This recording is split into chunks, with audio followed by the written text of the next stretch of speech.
So Henry Cejudo is training with Umar Nurmagomedov and Team Khabib for Umar Nurmagomedov's fight camp, and I guess also Islam Makhachev's fight camp because I guess they all have like a collective fight camp under Khabib.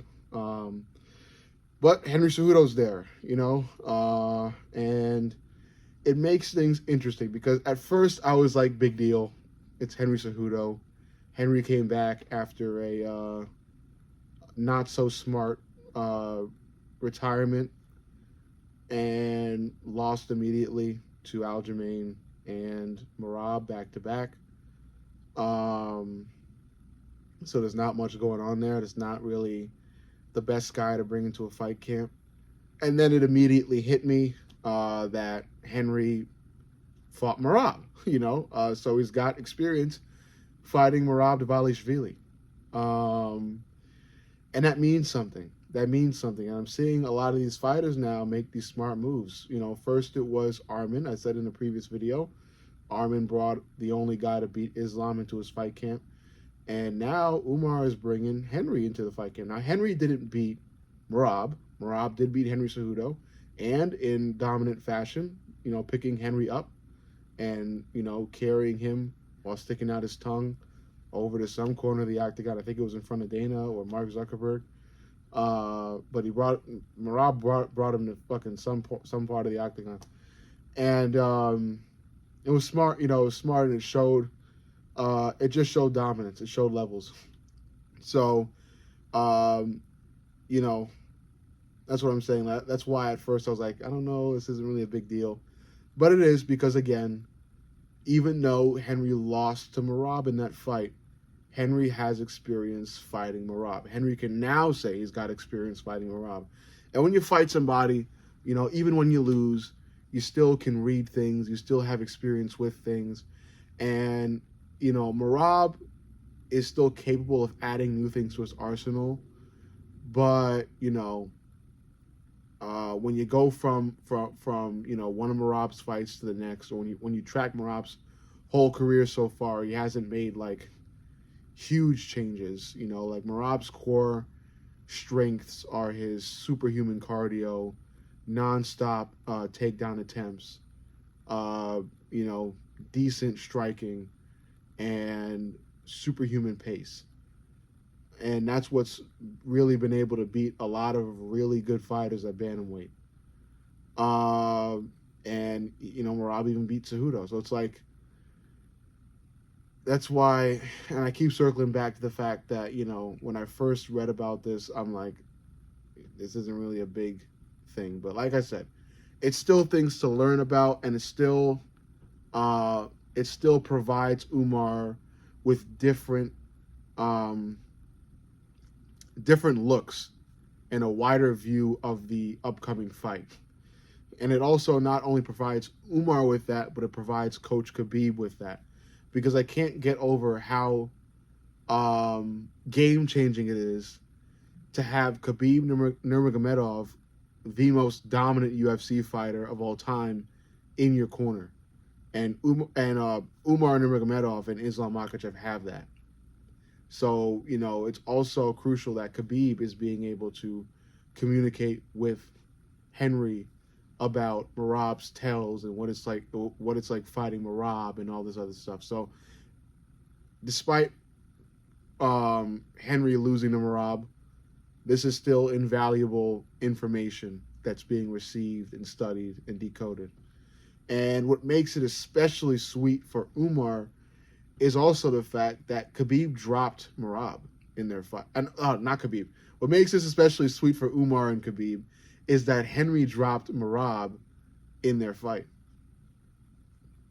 Yes, Henry was dominated with Merab's pace, cardio, and nonstop grappling and takedown attempts. But there was a point in the fight where Henry was able to knock Merab on his ass. Merab got back up, but Henry was able to do that. And if Umar can replicate that, if Umar can replicate what Henry Cejudo did to Merab in their fight, with that whole being able to drop Merab thing, That is another weapon at Umar's arsenal. Okay? And Henry's a great striker. You know, Henry has been known for his wrestling Olympic gold medalist, all that.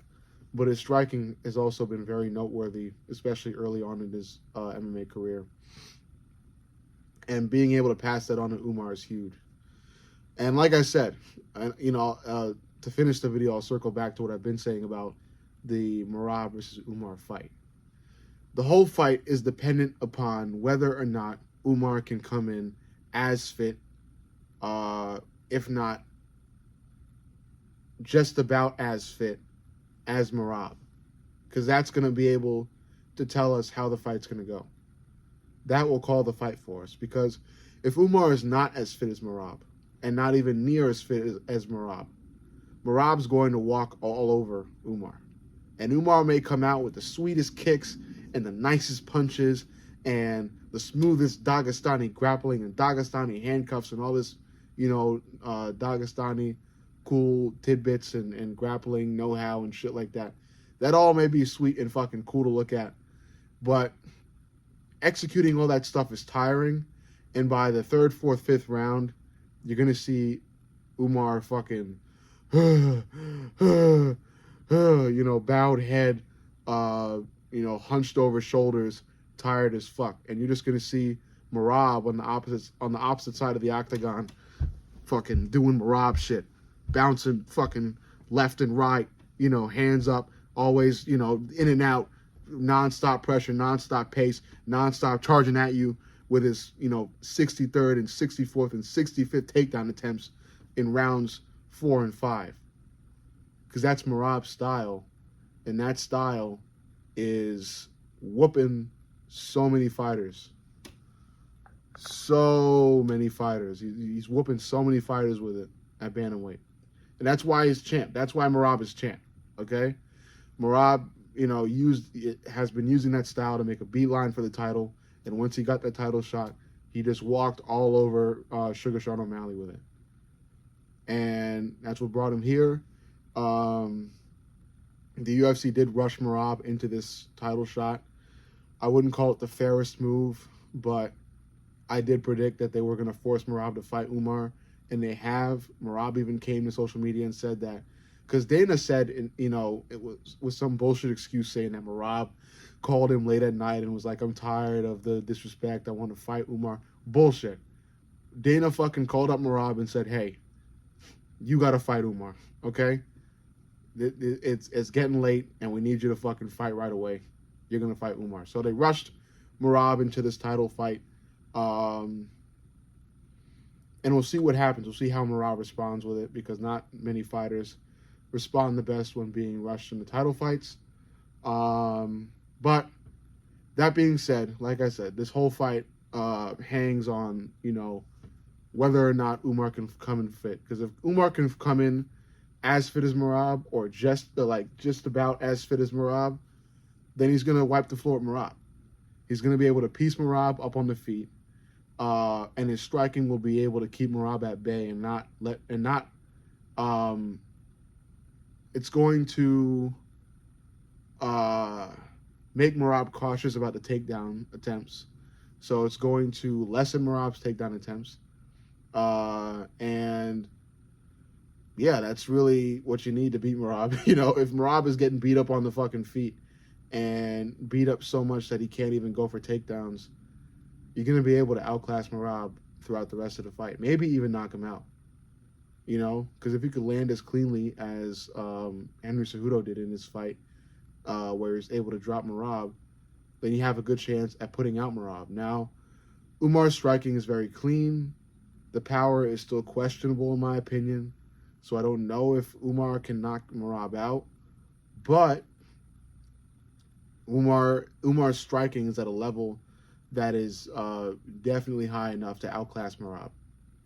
And like I said, if Umar is able to be fit enough to be able to constantly piece Merab up on the feet, despite Merab's killer pace, then you got the fight won.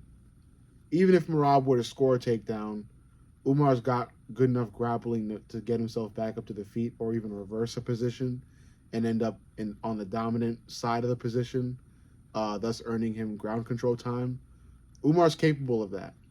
But, takedowns still amount for something. They're still weighed heavily point-wise and judging-wise. So if you're letting Merab land every single one of them that he's attempted, that's bad news for you. So, it's about bringing the fight back up to the feet after you've been taken down, but it's also about piecing Merab up on the feet so he won't be taking you down as much, or he won't be attempting takedowns as much. So that's a whole, another thing for the whole Umar and Khabib and Islam fight camp. But right now I was mainly, centering around the whole Henry Cejudo thing. But yeah, bottom line, while I did think Henry Cejudo being involved in this fight camp wasn't a big move, it is a big move because Henry has experience and Henry's dropped Merab before. So that adds a lot to think about, decode, and plan for in the expert prodigy mind of Khabib Nurmagomedov, the most dominant UFC fighter in UFC history. The head coach for Umar Nurmagomedov and Islam Makhachev. So time will tell. But let me know what you think. Make sure you like, comment, and subscribe.